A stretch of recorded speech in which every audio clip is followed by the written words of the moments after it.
இப்ப யாக்கோபுடைய மைண்ட்ல என்ன தெரியுமா? பென்யமீன் திரும்ப வர மாட்டானா? யாக்கோபுடைய மைண்ட்ல ஓடிட்டு இருக்கிறது என்ன? பென்யமீனை திரும்ப பார்க்கணும், பென்யமீனை என்ன பண்ணணும்? பாத்தரணும்.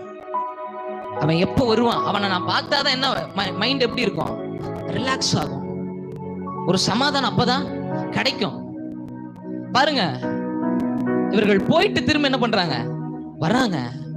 இந்த 11 பேர் வந்துடுறாங்க. சிமியோனையும் கூட்டிட்டு பென்யமீனையும் கூட்டிட்டு வந்தாங்க. இப்ப பென்யமீனை பார்த்தோன்னே யாருக்கு சந்தோஷம்? யாக்கோபுக்கு சந்தோஷம். சகோதரர்கள் என்ன பண்றாங்க?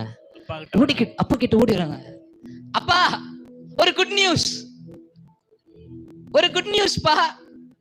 என்னப்பா? தெரியும்பா, பென்யமீன் வந்துட்டான், பாத்துட்டேன். குட் நியூஸ் தான் எனக்கு. இதான் எதிர்பார்த்துட்டு. புரியுதா நான் சொல்றது? சொல்லிருப்பாங்களா இல்லையா சகோதரர்? அப்பா கிட்ட, அப்பா ஒரு குட் நியூஸ் பா, பென்யமீன் வந்துட்டான் தெரியும்டா. நான் என்ன பண்ணிட்டேன்? பாத்துட்டேன்டா. என் மனசு. அப்பா உனக்கு விஷயம் புரியல.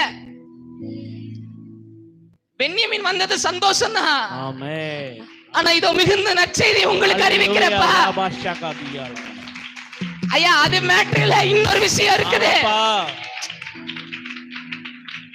நான் எத்தனை பேரோட பேசிக் கொண்டிருக்கேன்னு தெரியல.